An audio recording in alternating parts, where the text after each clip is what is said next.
जय हिंद साथियों। एक बार फिर से आप सभी का यूपीएससी हिंदी के प्लेटफॉर्म पर स्वागत है। साथियों, यह इन्वायरमेंट मॉड्यूल का हमारा चौथा वीडियो है और पिछले 3 वीडियो की भांति इसमें भी हम प्रीलिम्स की परीक्षा को दृष्टिगत रखते हुए इन्वायरमेंट के अति महत्वपूर्ण टॉपिक्स को पढ़ेंगे और समझेंगे। आज के हमारे वीडियो का पहला टॉपिक जो है वह ओजोन क्षरण है। इसके बारे में हम देखते हैं। ओजोन क्षरण को समझने के लिए हमें ओजोन परत को जानना होगा, जिसमें जब क्षरण होने लगता है तो उसे ही हम सामान्य भाषा में ओजोन क्षरण की संज्ञा देते हैं। ओजोन परत क्या है? तो ओजोन परत समतापमंडल में ओजोन गैस की एक श्रृंखला है। समतापमंडल के बारे में आपने जियोग्राफी में पढ़ा होगा, यह क्षोभ मंडल के ऊपर पाया जाता है। तो यह समतापमंडल मानिए है। समतापमंडल में ओजोन गैस की एक श्रृंखला होती है जिसे हम ओजोन परत कहते हैं। इसका काम क्या होता है? तो यह सूर्य द्वारा उत्सर्जित हानिकारक परावैंगनिक किरणों को पृथ्वी पर आने से रोकती है। जो यह समताप मंडल में ओजोन की परत पाई जाती है, यह सूर्य के हानिकारक परावैंगनिक किरणों को पृथ्वी पर नहीं आने देती है, यानी कि शील्ड का काम करती है। यह हानिकारक परावैंगनिक किरणें विभिन्न प्रकार से जीव जंतुओं को नुकसान पहुंचाती है। तो कुल मिलाकर ओजोन परत हमारे लिए अच्छी चीज है। अब इसमें क्षरण होने लगता है तो क्या होता है?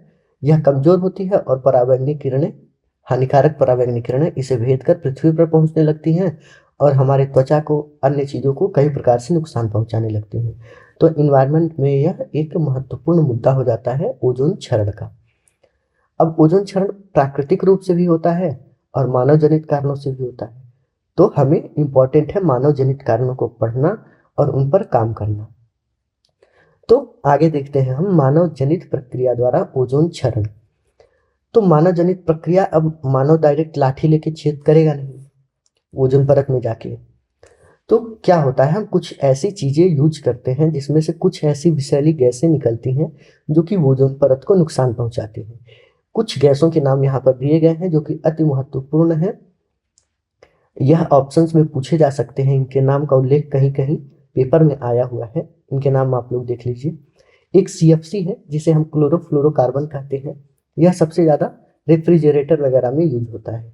दूसरा HCFC है जिसे हाइड्रोफ्लोरोकार्बन कहते हैं। यह प्रशीतक में यूज होता है।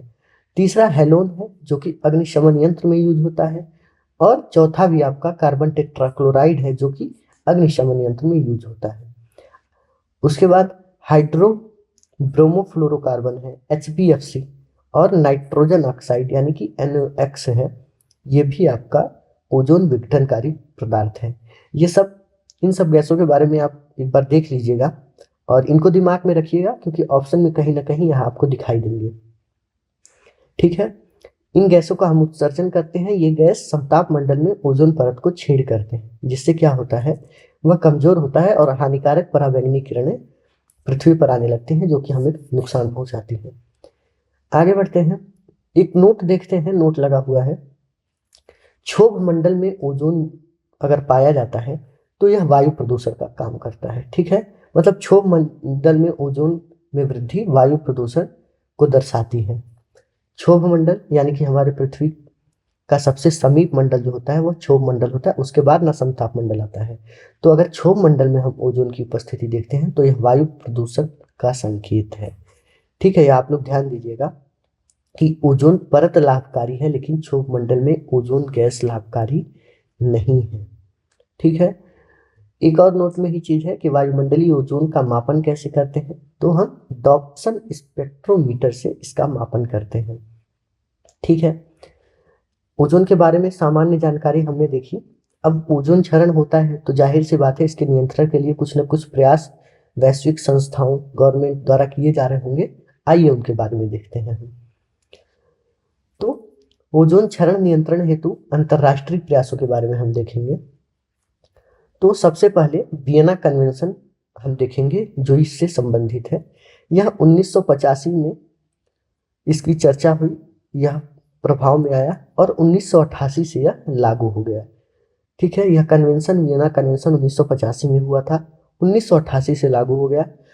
इंपॉर्टेंट है, कथन में पूछा जा सकता है। भारत 1992 में इस पर सिग्नेचर किया था भारत ने। अगला पॉइंट है इसमें, ओजोन परत संरक्षण हेतु यह बहुपक्षीय समझौता है, कह सकते हैं पहला बहुपक्षीय समझौता है, तो कोई गलत नहीं है। इसकी एक और खासियत है कि यह सभी यूएन नेशन द्वारा सिग्नेचर किया गया है, sign by all UN nation. आप लोग ध्यान दीजिएगा, क्योंकि कथन में पूछ सकता है कि निम्नलिखित में से कौन सा कथन सही है। उसमें इन कथनों को जो जो आपको पढ़ाया जाता है वह कहीं ना कहीं कथन के रूप में या तो पूछे गए हैं या तो पूछे जाने की प्रबल संभावना है। एक भी चीज आपको यहाँ पर फालतू नहीं पढ़ाई जा रही है, तो वीडियो को पूरा देखिएगा और लाइन बाय लाइन पढ़िएगा। देखिए, यूपीएससी कोई मतलब अनप्रेडिक्टेबल तो है, लेकिन ऐसा भी नहीं है कि उसे आप गेस नहीं कर सकते हैं। पेपर को गेस किया जा सकता है, एक थीम है, एक पैटर्न है, अगर आप उसे समझेंगे तो आप लोग सुनते होंगे जिसका प्रीलिम्स निकलता है लगातार निकलते चला जाता है, ठीक है, क्योंकि उन्होंने थीम पकड़ ली होती है। उसी को पकड़ने का प्रयास किया जा रहा है, उसी को आपको समझाने का प्रयास किया जा रहा है। ठीक है, आगे बढ़ते हैं। वीना कन्वेंशन में था क्या? सीएफसी अभी हमने ऊपर पढ़ा, जो कि रेफ्रिजरेटर वगैरह में प्रयोग किया जाता है। इसके प्रयोग पर नियंत्रण की बात इसमें कही गई थी, ठीक है, जो कि कानूनी रूप से बाध्य नहीं था। ठीक है, वियना कन्वेंशन में सीएफसी यानी क्लोरोफ्लोरोकार्बन के उपयोग पर नियंत्रण की बात कही गई थी। आप लोग इतना ध्यान दीजिएगा। ऊपर आपने देखा है कि सीएफसी है क्या, तो क्लोरोफ्लोरोकार्बन है, और यह सबसे ज़्यादा रेफ्रिजरेटर वगैरह में प्रयोग किया जाता है। अब वियना कन्वेंशन के बाद एक प्रोटोकॉल आता है जिसे हम मॉन्ट्रियल प्रोटोकॉल के नाम से जानते हैं। यह भी एक अंतर्राष्ट्रीय संधि है और 16 सितंबर 1987 को इसे एक्सेप्ट किया गया था और 1989 से प्रभावी हो गया था। ठीक है, 16 सितंबर को क्या है, तो 16 सितंबर को ही ओजोन दिवस मनाया जाता है। मॉन्ट्रियल प्रोटोकॉल इसी दिन एक्सेप्ट किया गया था। ठीक है, मॉन्ट्रियल प्रोटोकॉल में यूएनईपी का इम्पॉर्टेंट रोल रहा है। यूएनईपी का क्या है, इसे आपको बताया गया है पिछले वीडियो में, और अगर नहीं बताया गया होगा तो आगे की वीडियो में इसे कवर किया जाएगा। एक अन्य जानकारी है मॉन्ट्रियल प्रोटोकॉल के बारे में कि भारत ने इस पर 1992 में सिग्नेचर किया था। आगे बढ़ते हैं, अन्य बिंदुओं को देखते हैं मॉन्ट्रियल प्रोटोकॉल के बारे में। तो ओजोन परत क्षरण हेतु जिम्मेदार पदार्थों के उत्पादन व उपभोग में कमी लाने हेतु यह प्रोटोकॉल एक्सेप्ट किया गया था। और सबसे इंपॉर्टेंट चीज है कि यह प्रोटोकॉल कानूनी रूप से बाध्यकारी है। ठीक है, कथन में यह चीजें पूछी जा सकती हैं कि मॉन्ट्रियल प्रोटोकॉल कानूनी रूप से बाध्यकारी है या नहीं, तो ध्यान दीजिएगा। और इसमें क्लोरोफ्लोरोकार्बन के साथ साथ हाइड्रोक्लोरोफ्लोरोकार्बन को भी टारगेट किया गया है। ठीक है, आगे बढ़ते हैं। मॉन्ट्रियल प्रोटोकॉल के बाद एक समझौता है, किगाली समझौता। यह भी ओजोन से संबंधित है और 2016 में आया था। भारत ने इसकी पुष्टि 2021 में की थी। क्या है किगाली समझौता? तो मॉन्ट्रियल प्रोटोकॉल में जब सीएफसी यानी कि क्लोरोफ्लोरोकार्बन और एचसीएफसी यानी कि हाइड्रोक्लोरोफ्लोरोकार्बन को टारगेट किया गया, इनके उत्पादन व उपभोग पर नियंत्रण करने की कोशिश की गई, तो इसकी जगह लोग एचएफसी हाइड्रोफ्लोरोकार्बन का प्रयोग करने लगे थे। आपको ऊपर इन सभी के बारे में बताया गया है। अब जब इसका प्रयोग करने लगे तो इससे क्या हुआ, ओजोन परत में जो क्षरण होता था उसको रोकने में मदद तो मिली, रोकने में नहीं कम करने में मदद तो मिली, लेकिन एचएफसी के यूज से ग्लोबल वार्मिंग बढ़ने लगी। ठीक है, ग्लोबल वार्मिंग क्या है यह आप लोगों ने पढ़ा होगा, अगर नहीं पढ़ा है तो हम बता देते हैं ग्लोबल वार्मिंग क्या है। तो ग्लोबल वार्मिंग का सिंपल सा मतलब है कि पृथ्वी का जो औसत तापमान रहता है उसमें जब वृद्धि होती है और लंबे समय तक यह वृद्धि बनी होती है तो हम उसे ग्लोबल वार्मिंग कह देते हैं। और वर्तमान समय में ग्लोबल वार्मिंग एक बहुत ही बड़ा खतरा है। आप सुनते होंगे कि ग्लोबल वार्मिंग की वजह से गर्मी ज़्यादा बढ़ रही है, ग्लेशियर्स ज़्यादा पिघल रहे हैं, और इसको आप महसूस भी कर रहे होंगे अगर आप बड़े शहरों में रहते होंगे। तो एचएफसी के प्रयोग से ग्लोबल वार्मिंग बढ़ने लगी। फिर यह समझौता 2016 में किगाली समझौता के नाम से आया कि हम एचएफसी को भी रेगुलेट करेंगे, उसके उत्सर्जन में हम कटौती करेंगे। ठीक है, तो कुल मिलाकर किगाली समझौता जो था यह मॉन्ट्रियल प्रोटोकॉल में एक संशोधन था। ठीक है, इसके आने से मॉन्ट्रियल प्रोटोकॉल में संशोधन हो गया, क्योंकि मॉन्ट्रियल प्रोटोकॉल में कहा गया था कि भाई हम सीएफसी और एचएफसी को टारगेट करेंगे, और इसकी जगह लोग एचएफसी का प्रयोग करने लगे थे। और इसी एचएफसी को रेगुलेट करने के लिए किगाली समझौता 2016 में आया था और भारत ने इसकी पुष्टि 2021 में की थी। ये इतना किगाली समझौते के बारे में इंपॉर्टेंट फैक्ट है। आगे बढ़ते हैं, देखते हैं आगे क्या है। कुछ इंपॉर्टेंट कन्वेंशन के बारे में हम पढ़ेंगे इस वीडियो में, जो कि इस बार की परीक्षा व अन्य परीक्षा जो होने वाली है आगे 2026 2027 सारी परीक्षाओं के लिए इम्पोर्टेंट है। तो इन इम्पोर्टेंट कन्वेंशन में सबसे पहले हम बेसल कन्वेंशन के बारे में पढ़ेंगे। बेसल कन्वेंशन है क्या? तो यह खतरनाक अपशिष्टों के सीमा पार आवागमन तथा निपटान को नियंत्रित करने हेतु एक अंतर्राष्ट्रीय समझौता है। अब आप यह सोच रहे होंगे कि खतरनाक अपशिष्टों के सीमा पार आवागमन मतलब इतना क्लिष्ट वर्ड है, और अगर मान लीजिए समझ भी आया तो इसके सीमा पार आवागमन से मतलब क्या है, तो इसको समझते हैं आइए। तो खतरनाक अपशिष्ट जो होते हैं इनके सीमा पार आवागमन से दिक्कत क्या होता है, यह विकासशील और विकसित देशों को ध्यान में रख के अच्छे से समझा जा सकता है। मान लीजिए अमेरिका है, ठीक है, अमेरिका किसी ऐसे खतरनाक प्रोडक्ट का या खतरनाक कचरे का उत्पादन करता है जिसे वह अच्छे से निपटान कर सकता है, उसके पास ऐसी टेक्नोलॉजी है, लेकिन वह वही चीज़ अफ्रीका वगैरह जैसे देशों में भेजता है, उसका निर्यात करता है, या बिना उस राज्य की सहमति से वहाँ पर किसी प्रकार से उसे पहुँचाता है, जो चीज़ वहाँ पे नष्ट नहीं हो सकती है, वहाँ के लोगों को नुकसान पहुँचाएगी। तो इन्हीं सबको नियंत्रित करने के लिए यह एक कन्वेंशन आया जिसे हम बेसल कन्वेंशन के नाम से जानते हैं। अन्य क्या जानकारी है जो इसके बारे में हमें जाननी चाहिए? यह 1989 में अपनाया गया और 1992 में लागू हुआ, और भारत एक इसका सदस्य है, मतलब भारत बेसल कन्वेंशन को मानता है। नोट देखिए यहाँ लगा है, एक अन्य बेसल समझौता है जो बैंकिंग से संबंधित भी है। तो आप लोग बेसल कन्वेंशन में कंफ्यूज मत होइएगा, ऐसा नहीं कि मतलब दिया हो बेसल कन्वेंशन रिलेटेड, बेसल समझौता रिलेटेड है और पहला ही ऑप्शन देखिए आप खतरनाक अपशिष्ट मार दिए। इकोनॉमी में भी है एक बेसल समझौता, उसे भी आप ध्यान रखिएगा, उसके बारे में एक बार पढ़ भी लीजिएगा। अब समझते हैं, एक चीज आप देख रहे होंगे, एक पैटर्न देख रहे होंगे कि बहुत सारे कन्वेंशन और डिक्लेरेशन ऐसे होते हैं जिसे अपनाया कभी और जाता है और लागू कभी और होता है। तो ये दोनों चीज आप लोग अपने दिमाग में जरूर रखिएगा, इसका एक आप लोग अलग से लिस्ट बना सकते हैं अगर चाहें तो।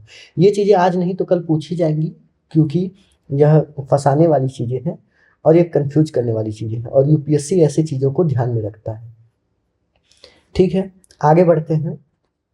अगला जो हमारा इंपॉर्टेंट कन्वेंशन जिसके बारे में हम जानेंगे आज, वह रॉटरडैम कन्वेंशन, रॉटरडैम समझौता है।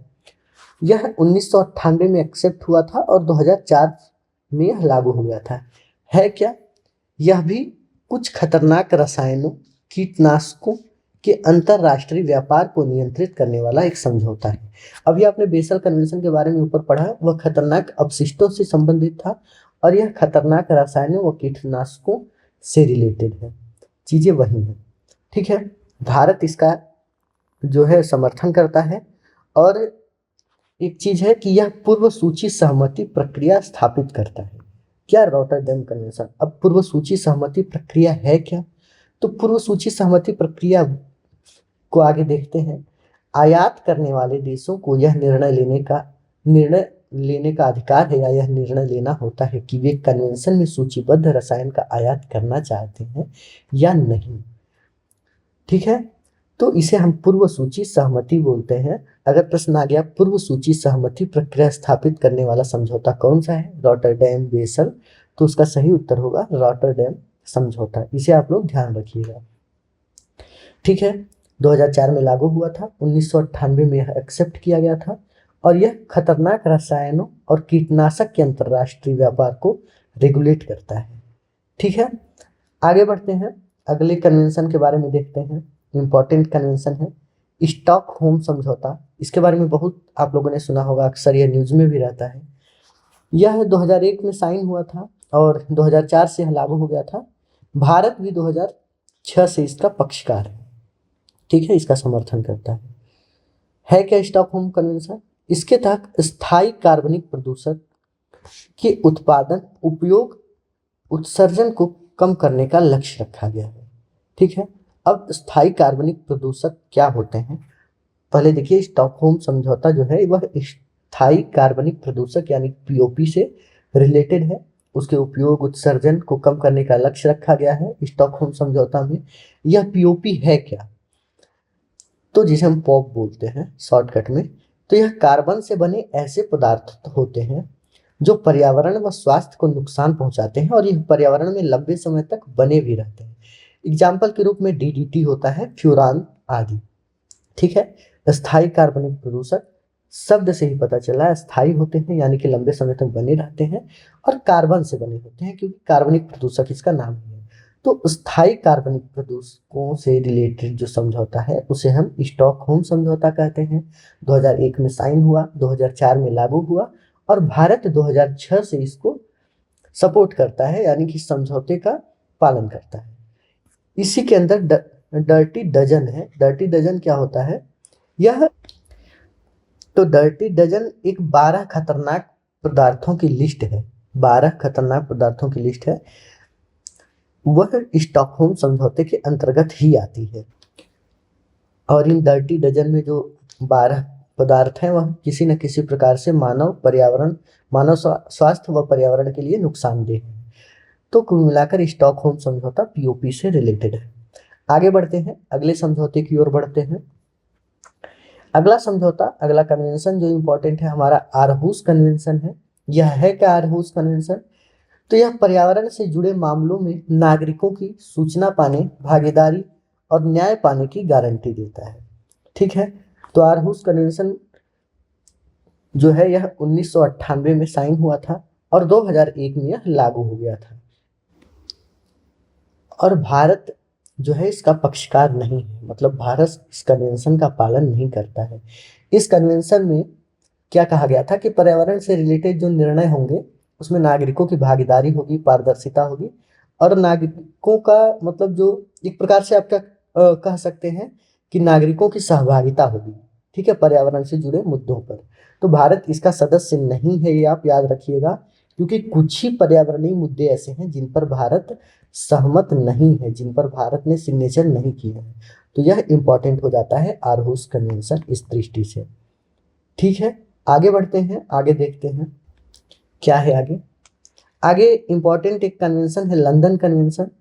काफ़ी ज़्यादा यह पिछले साल 2 साल में चर्चा में रहा है। लंदन कन्वेंशन क्या है?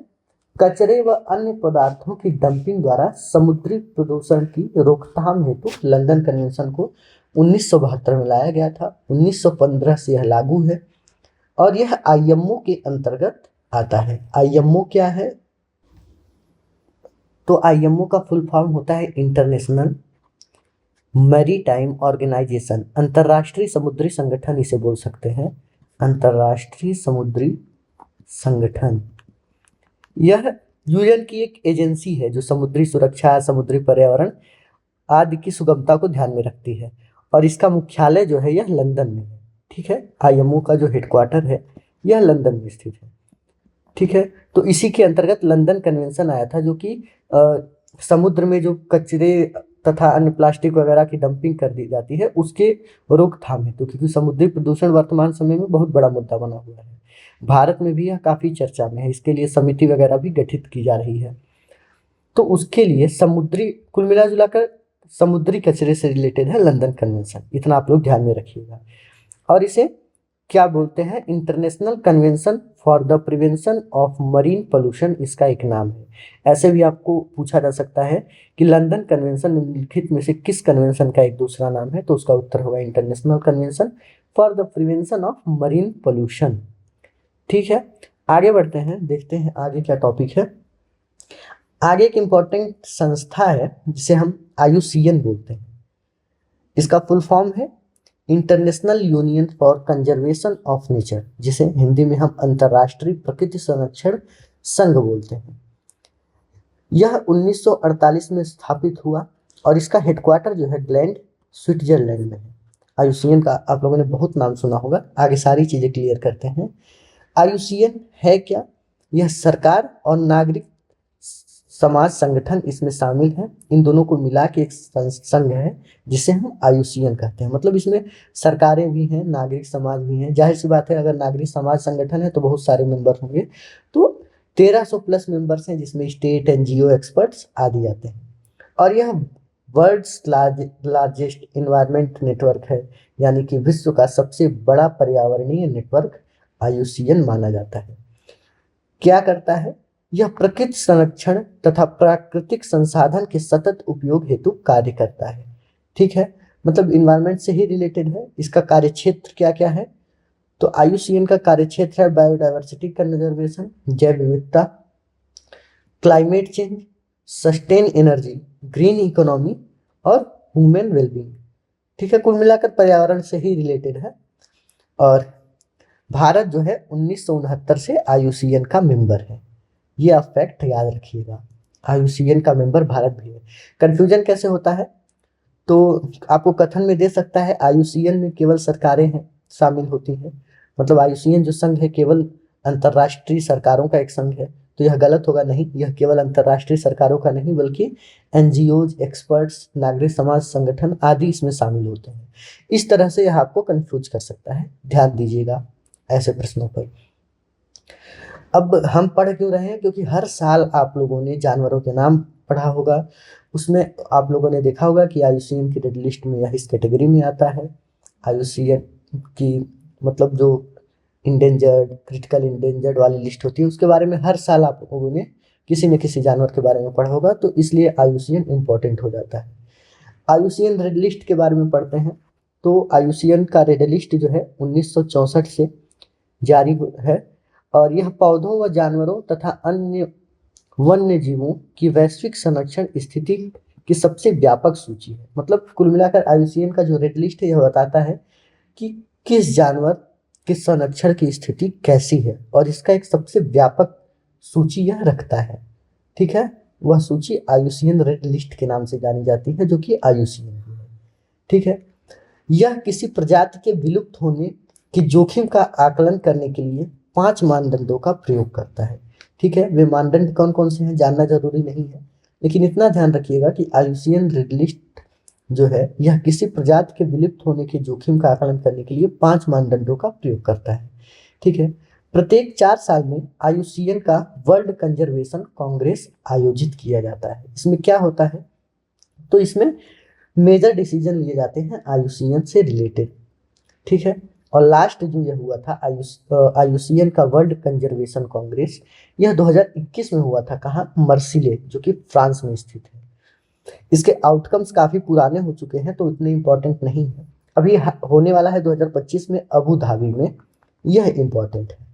ठीक है, अभी के लिए अभी यह हुआ नहीं है, तो आपकी परीक्षा में यह पूछा जा सकता है। 2 कथन दे सकता है कि IUCN का वर्ल्ड कंजर्वेशन कांग्रेस जो था लास्ट मर्सिले फ्रांस में हुआ था और आने वाला यह अबू धाबी में होगा, तो दोनों कथन सही। ठीक है, अभी तक आप लोगों ने IUCN के बारे में जाना, IUCN है क्या, IUCN रेड लिस्ट को देखा और IUCN के वर्ल्ड कंजर्वेशन कांग्रेस को देखा। ठीक है, 3 चीजें देखी। आगे देखते हैं, IUCN का एक प्रोग्राम पूछा जाता है कभी कभी, सिंपल सा है, नेचर 2030 प्रोग्राम। तो यह प्रकृति संरक्षण हेतु एक वैश्विक पहल है IUCN द्वारा। तो क्वेश्चन ऐसे बना सकता है कि चर्चा में रहा नेचर 2030 प्रोग्राम किससे संबंधित है? कुछ संस्थाओं के नाम दे सकता है, IUCN, UNDP।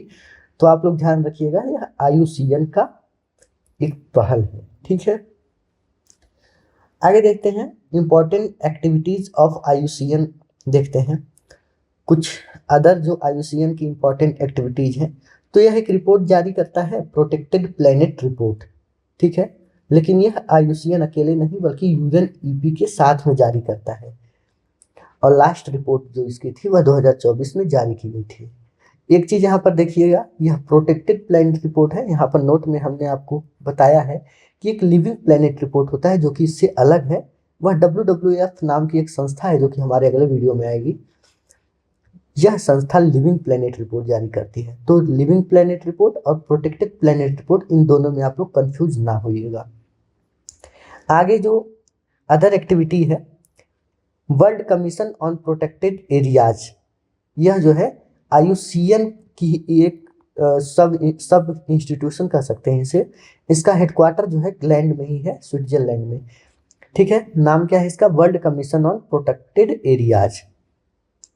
और यह क्या करता है? Helps in policy making, investment, management of protected areas को मिलाकर प्रोटेक्टेड एरियाज से रिलेटेड एक कमीशन है जिसका नाम है world commission on protected areas. यह IUCN से संबंधित है, ये चीज आप लोग ध्यान रखिएगा। आगे बढ़ते हैं, अगला देखते हैं पॉइंट क्या है। अगला पॉइंट है हमारा, ये भी IUCN की ही एक एक्टिविटी है, world database on protected areas. ठीक है, यह UNEP के साथ में IUCN की एक पहल है। यह क्या है? यह समुद्री तथा स्थलीय प्रोटेक्टेड एरिया का ग्लोबल डेटाबेस है। ठीक है, और इसमें लगभग 3 लाख प्रोटेक्टेड एरियाज शामिल हैं। ठीक है, तो क्वेश्चन में पूछ सकता है world database on protected area निम्नलिखित में से किसकी एक पहल है? IUCN, केवल IUCN, केवल UNEP व IUCN दोनों, इनमें से कोई नहीं। तो उसका सही उत्तर होगा UNEP और IUCN दोनों। ठीक है, आगे बढ़ते हैं, अगले बिंदु को देखते हैं। तो हमने यहाँ एक डायग्राम बनाया है। इस वीडियो में इस PDF से आप लोग सिर्फ ये डायग्राम समझिएगा, इसके बारे में हम अच्छे से एक्सप्लेन अगले वीडियो में करेंगे। हमने बस बना दिया है, एक बार आप अपना दिमाग दौड़ाइएगा। हमने इसके डाटा भी तैयार कर लिए हैं, इसके बारे में कंटेंट भी तैयार किया है, लेकिन थोड़ा सा लंबा वीडियो हो जाता है, इसलिए हमने इसको अगले वीडियो में रखा है। इसमें सभी स्पीसीज के बारे में वो चीज़ें दिखाई गई हैं जो आप लोग पढ़ते हैं कि इसका स्टेटस कैसे क्या होता है, क्या क्या मानक होते हैं किस स्टेटस में किसी जानवर को रखने के लिए, वो सारी चीज़ें हैं। कहीं ना कहीं ये आगे आने वाले एग्जाम्स में पूछी जाएंगी, इंपॉर्टेंट है, क्योंकि ये लगातार न्यूज़ में बनी रहती है। कोई भी जानवर खोजा जाता है या कोई भी जानवर विलुप्त होता है या किसी भी जानवर के बारे में कोई भी चीज़ें हम पढ़ते हैं तो उनके बारे में IUCN स्टेटस जरूर पढ़ते हैं। तो यह सबसे इम्पॉर्टेंट टॉपिक है, इसे हमने अगले वीडियो में कवर किया हुआ है। आगे बढ़ते हैं, अगली एक्टिविटी के बारे में देखते हैं। IUCN की जो अगली एक्टिविटी है, IUCN green list of protected and conservation area. यह IUCN का ही एक पहल है, यह IUCN के प्रमाणन का एक प्रकार है। तो क्या है? ये एक लिस्ट है जिसमें प्रोटेक्टेड एरियाज को IUCN रखता है। और किसे रखा जाता है? तो इसके लिए कुछ चीज़ें हैं, प्रभावी प्रबंधन, अच्छा प्रशासन, मजबूत योजना और सफल संरक्षण परिणाम। इन मानकों के आधार पर IUCN एक लिस्ट बनाती है जिसका नाम है IUCN green list of protected and conservation areas. ठीक है, अगर यहाँ IUCN ना लिखा जाए, यहाँ केवल ऐसे दे दे कि green list of protected and conservation areas किसकी एक पहल है, तो यह IUCN की एक पहल है। ठीक है, और यह प्रमाणन का एक प्रकार है, इसके बारे में आप ध्यान रखिएगा।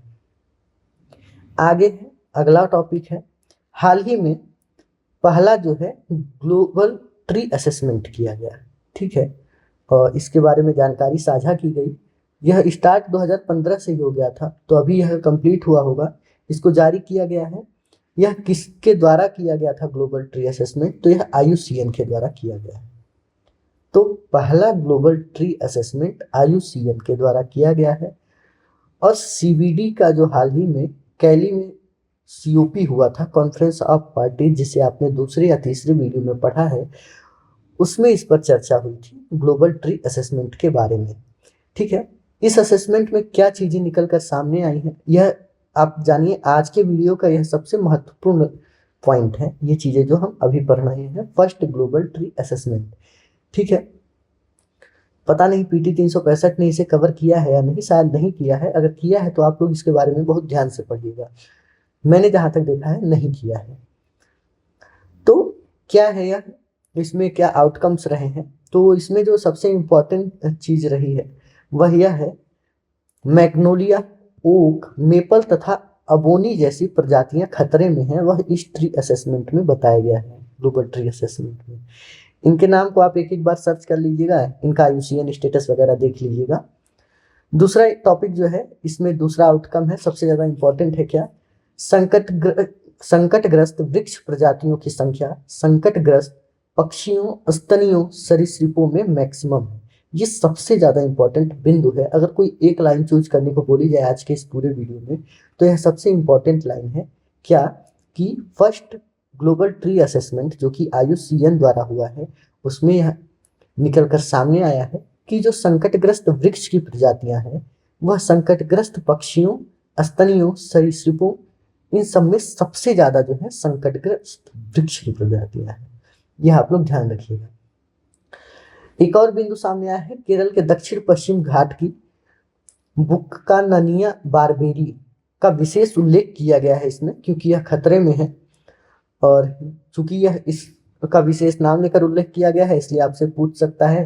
क्वेश्चन बहुत ज़्यादा डीप नहीं बनाएगा, लेकिन ऐसे पूछ सकता है आपसे कि हाल ही में फर्स्ट ग्लोबल ट्री असेसमेंट में बुकानेनिया बारबेरी का उल्लेख किया गया था, यह भारत के किस राज्य से संबंधित है या किस क्षेत्र से पूछ सकता है।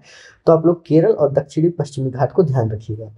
एक चीज ऐसे भी पूछ सकता है इसके बारे में कि हाल ही में चर्चा में रहा बुकाननिया बारबेरी क्या है, ठीक है, औषधि है, पक्षी है, क्या है, तो यह वृक्ष है और यह क्रिटिकल इंडेंजर्ड है। दो चीज आप लोग ध्यान रखिएगा, ठीक है। आगे बढ़ते हैं, दो और टर्म्स हैं, इसके बारे में देखते हैं। एक है इकोलेक्स, यह क्या है, तो इकोलेक्स IUCN UNEP और FOA द्वारा यह एक डेटाबेस है। और क्या है यह, it is a database of all the environmental laws of the world. मतलब एक प्रकार से आप एक कह लीजिए किताब है, एक दस्तावेज है जिसमें दुनिया के सभी इम्पोर्टेंट जो इन्वायरमेंटल लॉज हैं उनके बारे में इसमें उल्लेख किया गया है, मतलब उनका संग्रह करता है। क्या उसे बोलते हैं, इकोलेक्स बोलते हैं, ठीक है। अगला जो टर्म है हमारा पानोरामा, इसे हम शॉर्टकट में पानोरामा बोलते हैं। यह क्या है, तो यह भी IUCN का ही एक कार्य है। IUCN द्वारा समर्थित एक खुला मंच है, ठीक है, जहां जानकारी, सफलता आदि लोग साझा करते हैं, किससे संबंधित, इन्वायरमेंट से रिलेटेड। मतलब ये भी एक IUCN का ही एक पहल है जिसमें सरकारें और संस्थाएं, NGOs और समाज संगठन जो होते हैं इकट्ठा होते हैं और अपने सक्सेस को, अपने जानकारियों को एक दूसरे से शेयर करते हैं, ठीक है। आगे एक नोट दिया गया है, इसके बारे में देखते हैं। तो नोट में है, there are 2 important pages in IUCN red list. IUCN red list के बारे में बताया गया कि इसमें 2 इम्पोर्टेंट पेजेस का उल्लेख आता है। एक पिंक पेज का उल्लेख आता है, देखिए पिंक कलर से भी इसको लिखा गया है। क्या है पिंक पेज, तो इसमें क्रिटिकल इंडेंजर्ड जो स्पीसीज है उसे शामिल किया जाता है, ठीक है। आपको क्वेश्चन में दे सकता है कि IUCN के पिंक पेज का संबंध किससे है, इंडेंजर्ड, क्रिटिकल इंडेंजर्ड, वल्नरेबल, ऐसे करके कंफ्यूज कर सकता है। तो आप ध्यान रखिएगा इसका संबंध क्रिटिकल इंडेंजर्ड से है। यह चर्चा में रहा है, आपको अगर कोई भी चीज पढ़ाई जा रही है तो वह कहीं ना कहीं चर्चा में रही है, इसलिए ये चीज पढ़ाई जा रही है, इसको आप लोग ध्यान में रखिएगा। और कहीं ना कहीं यह चीज बड़े बड़े मैगजीन वाले छोड़ भी देते हैं। इस सब को कवर करने के लिए आपको दैनिक रूप से न्यूज़पेपर पढ़ना पड़ेगा, उसका अभ्यास करना पड़ेगा, तब आप ये सब चीज़ें कवर कर सकते हैं, ठीक है। आगे दूसरा जो एक पेज है, ग्रीन पेज है, यह भी IUCN से ही रिलेटेड है। क्या है, ऐसे स्पीसीज जो पहले क्रिटिकल इंडेंजर्ड थे और अब उनकी रिकवरी हो गई है और ये नो लॉन्गर थ्रेटन है, मतलब अब यह सुरक्षित है, उनको हम ग्रीन पेज में रखते हैं। तो ग्रीन पेज और पिंक पेज ये दोनों इंपॉर्टेंट पेज हैं IUCN रेड लिस्ट के, इसके बारे में आप लोग ध्यान रखिएगा। अब कुछ चीजें हैं, हमने थोड़ा सा इसको रिलेटिव्स नाम दे दिया है, अदर रिलेटिव्स ऑफ IUCN। कुल मिला जुला के IUCN से रिलेटेड और कौन कौन सी चीजें हैं, तो IUCN red list of ecosystem, ये भी IUCN का एक पहल है। वर्ल्ड डेटाबेस ऑफ की बायोडाइवर्सिटी एरियाज, ये भी IUCN का ही एक पहल है। और वर्ल्ड हेरिटेज आउटलुक रिपोर्ट, यह भी IUCN द्वारा जारी किया जाता है। ये तीनों लोग आप लोग अपने माइंड में एकदम घोल के समझ लीजिए, पी लीजिएगा, क्योंकि ये चीज़ें पूछी जा सकती हैं। जैसे वर्ल्ड हेरिटेज आउटलुक रिपोर्ट को आप लोग यूनेस्को वगैरह मत लगाइएगा, यह IUCN की एक पहल है, ध्यान दीजिएगा।